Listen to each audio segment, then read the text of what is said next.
Močnik je sedaj lepo našel Mandžuka.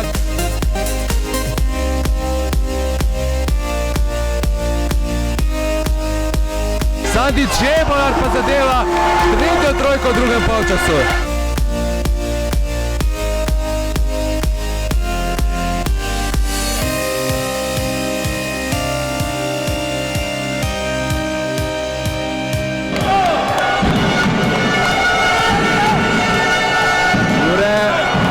Jan Močnik.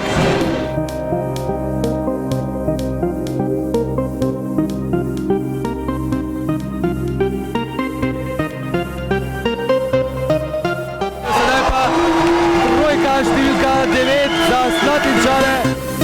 Jan Močnik zvaja žogo do Caseyja pod koš. Sandi Čebolar proti veliko višjemu Ščekiću. Težak poskus Sandija Čebolarja, ki pa zadeva za vodstvo Rogaške. Močnik in Koštomaj, Morina in Boba. Znova Močnik in Koštomaj, Morina in Bubnič. Morina prodira, nekdo je blokiral tam. Ne, mislim, da bi to Bubnič in zmaga Rogaške. 73-72.